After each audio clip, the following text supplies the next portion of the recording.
All right, how's it going, everybody? Hope everybody's having a good day thus far. Man, there's a lot of stuff to talk about, a lot of stuff that I just found disturbing, but it's not anything new. Actually, it's been going on quite some time. And with laws to protect the children, okay, probably over the last, let's say, 15, 20 years, with what went on at Penn State, okay, with those coaches up there.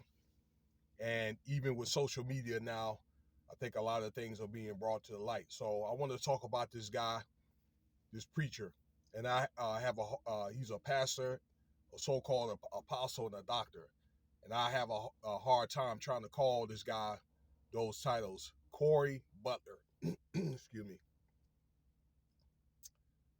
All right,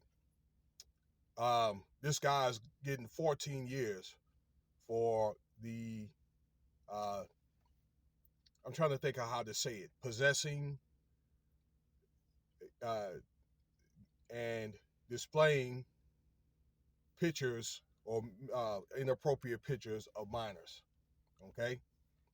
Now, I got this article actually off Dawson Denise and his site, and I read an article on the internet.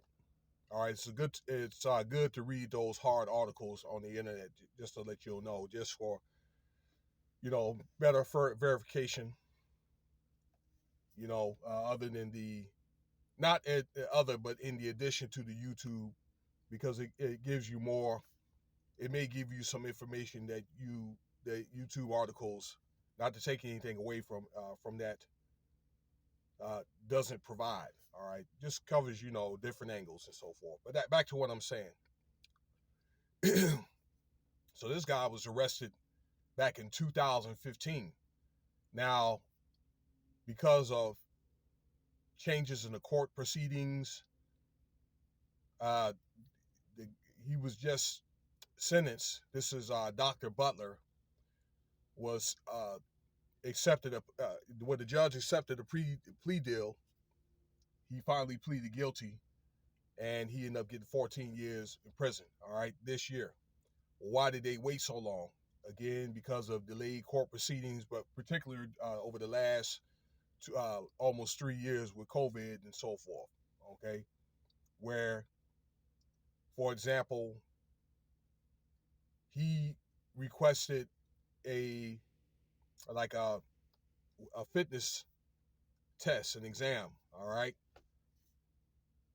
and mental health test. So I guess it's a combination of fitness and mental health. So he would determine if he's healthy enough to stand trial. And he mentioned that 2 or 3 other times of why he couldn't go to court. And they delayed it and delayed it. Well, he didn't have the money to put it up to do the fitness evaluation. Okay.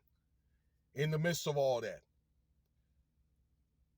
this guy was being investigated for quite some time, even after the arrest in 2015, because reports say that the police came over. They found out through what they call an IP address. That's where when you look at something on the internet, you have an IP address, all right, where they can trace it back to you. So it's a different address when you look at that site too, all right? It's like a code, all right? I learned that stuff in computer class I took probably like 5 years ago. So they have, the police has ways of tracing that stuff, okay? About what you see and all that, and what you send to people and download and all that. But nevertheless, the police out there, police found out that people, or he was allowing people to look at and download, okay, and he was sending this information to others. All right, well, these inappropriate pictures of young children. Okay, now Dr. Butler had an original sentencing to 30 years. I thought that, look, this is a double-edged sword here, because those 8 years were probably a probation, okay, to see if he was going to stop doing what he was going to do, what he was doing, and make some changes.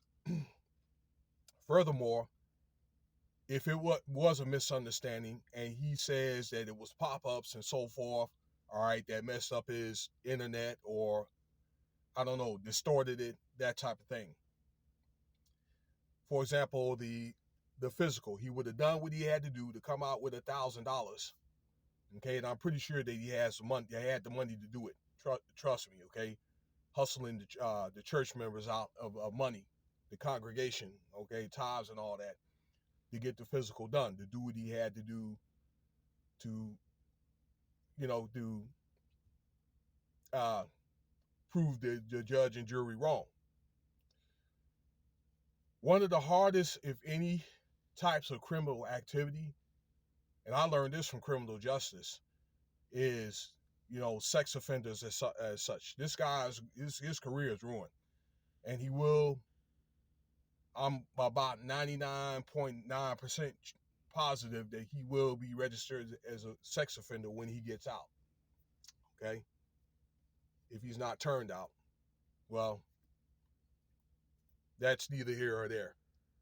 Okay, but they're gonna put, in closing, these so-called people of God on Front Street. Why? Because they're in positions of public trust. They're going to hold these community leaders and these preachers and all that. They're a higher standard. It is what it is. Okay, when they stand before a judge, they hate it. All right, especially if you're in a conservative state. I know Georgia has moved on to a liberal state, looks like. All right, but they still have a lot of conservatism out there, particularly in rural areas. Okay, because you still have that spirit. So let me know what you think about the video here. All right, I almost didn't have the stomach to even put this video out, but I just think that this stuff goes on all across the country, and to me, it becomes a concern. It should become a concern to you, especially if you have minor children. And do not leave your minor children around these leaders, okay? Particularly like these pastors or whatever. They need to be supervised. And parents, you need to let your presence known. All right, I'm out. Like, subscribe, share, okay? Or at least consider it. Cash App, $Winston Spivey if you want to donate.